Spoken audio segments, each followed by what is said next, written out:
मैं भारत का संविधान हूँ, लाल किले से बोल रहा हूँ। मेरा अंतर्मन घायल है, दुख की गांठें खोल रहा हूँ। नमस्कार, आप देख रहे हैं जनपद न्यूज नेटवर्क और मैं हूँ आपके साथ प्रफुल्ल। नाम मोहम्मद इमरान है, एक आम यात्री हैं। ट्रेन से लातूर जा रहे थे।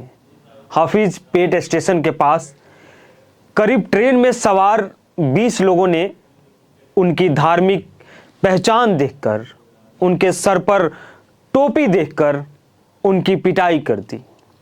उनका कसूर क्या था? उनका नाम, उनकी पहचान, चेहरे पे दाढ़ी, सर पे टोपी, क्या यही गुनाह है? आपसे भी मैं सवाल पूछता हूं कि कब तक आखिर इंसानों को धर्म के चश्मे से देखा जाएगा? कब तक आखिर इंसानों को धार्मिक तराजू पर तौला जाएगा?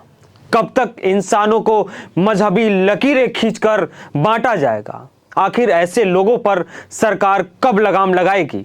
आखिर ऐसे लोगों को कब सरकार जेल में कैद करेगी, सलाखों के पीछे डाला जाएगा, ताकि ये नफरत का बाजार जो हर रोज बढ़ता जा रहा है उस पर लगाम लगाई जा सके?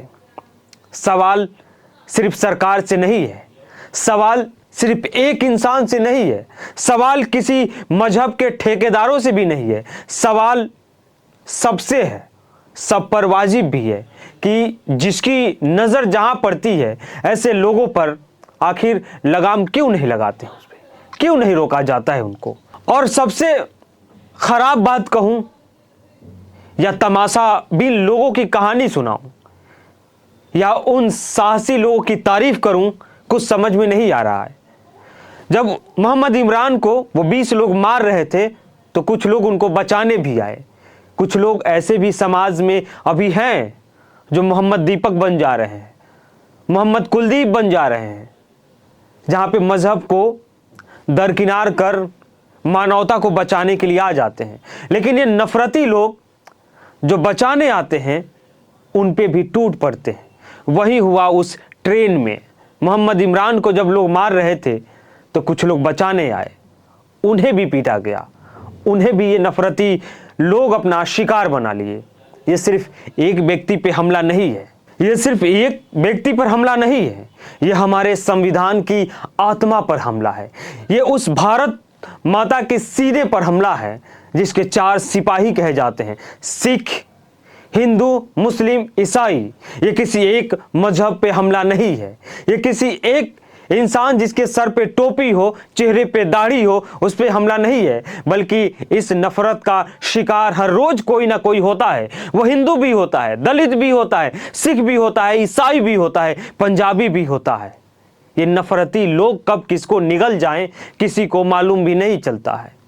जहां कानून पहचान से ऊपर हो जाए, जहां कानून को लोग ठेंगे पे रखने लगे, जहां संविधान का कोई मान सम्मान ना हो, फिर सवाल उठता है कि देश में संविधान बड़ा है, कानून बड़ा है, या फिर ये नफरती लोग बड़े हैं। एक और सवाल है जो बार बार हम गानों में सुनते हैं, चलते फिरते लोग कह देते हैं ऐसी घटनाओं को देखकर कि हमने यह कैसा भारत बना लिया है जहां ट्रेन का डिब्बा भी सुरक्षित नहीं है। इससे पहले भी ट्रेनों में कई ऐसी वारदात को अंजाम दे दिया चुका है।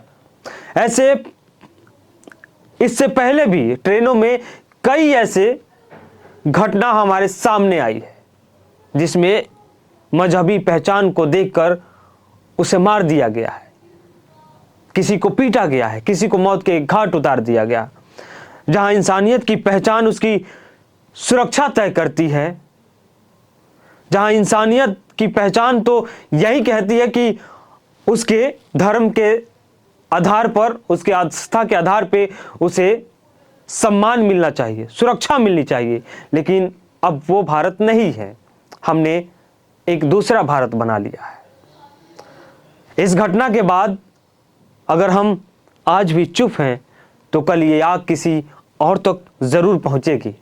हिंसा का कोई धर्म नहीं होता है, ये मैं सीधा और साफ शब्दों में कहता हूं कि हिंसक लोग किसी भी मजहब के नहीं होते हैं, बल्कि वो मानवता के दुश्मन होते हैं। आतंकी का कोई मजहब नहीं होता है।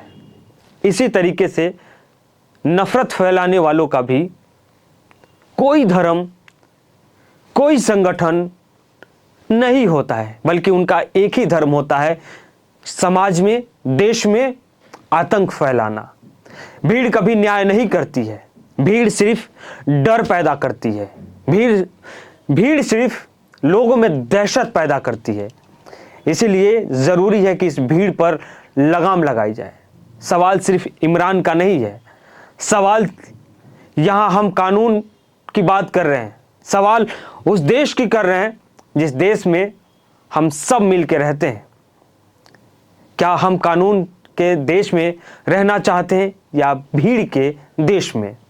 तय करना आपको है और फैसला करना आपको है कि आप डर का साथ देंगे या संविधान का साथ देंगे। आप अपने बच्चों को डर के साए में जीने के लिए छोड़ देंगे या फिर एक आज़ाद ख्याल का हिंदुस्तान उनके मुस्तकबिल के लिए छोड़ेंगे। सवाल आप पे छोड़ के जा रहा हूँ, जवाब का भी हमें इंतज़ार रहेगा। ज़रूर बताइएगा।